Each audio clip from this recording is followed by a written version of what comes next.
Hi, my name is Brandon Guevara, and today we'll be talking about the felony murder rule. The felony murder rule is when a person is involved in a felony and their involvement, either accidental or intentional, led to a person led to the death of the individual. This allows for the person to be charged with first-degree murder. An example of this could be with a young woman in Central Valley, California. This woman, we can call her VJ. She was a neighbor to the man who was the perpetrator of the crime. What that means is the perpetrator actually committed the crime. VJ was just the, how do I say, like, not the accomplice, but she was a part of the crime. And I'll explain it further. The man had threatened JV, saying that he would harm her elderly father if she did not call him once the neighbor had arrived. The man had planned to rob the other neighbor, and once he arrived, sorry about that. Once he arrived, the perpetrator strikes the victim in the head, and while JV rushed to the hospital to get help, he would die in the hospital. In fear of her safety of her father, she complied with the perpetrator without knowing what the actions of the perpetrator was going to be. The actions of VJ allowed her to receive a sentence of 25 years to life under the felony murder rule.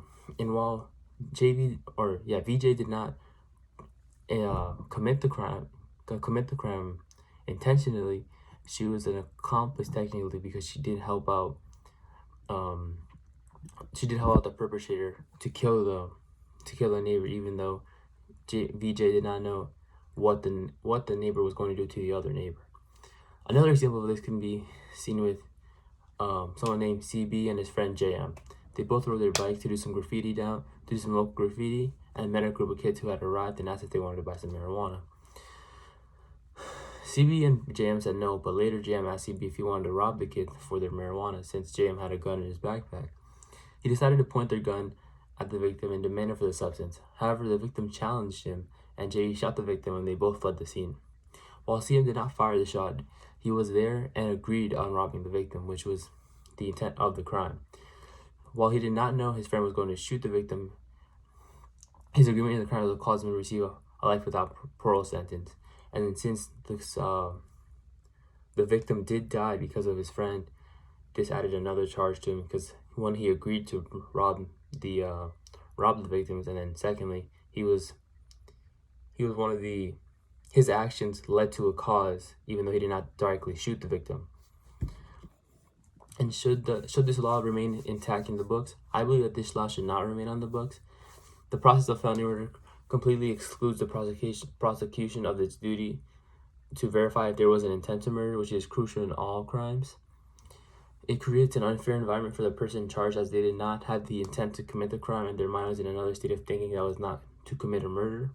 And as well, the people are charged with committing a murder once the people are charged with committing a murder when they weren't the ones who committed it, they somehow get life sentences compared to the actual perpetrators who get 10 to 15 years in jail with an option for parole. I feel like they shouldn't be able to keep this law anymore, because I believe that even though the crime was committed because of maybe their actions or what they said, they weren't specifically the ones who did it. Like, they weren't planning on it, but since they were there, it's like wrong person, wrong time. Like, since they were there, so it leads to them having to be charged as well. And I believe that shouldn't be right. But yeah, that's my stance on that. And I hope you guys have a great day, whoever's watching this.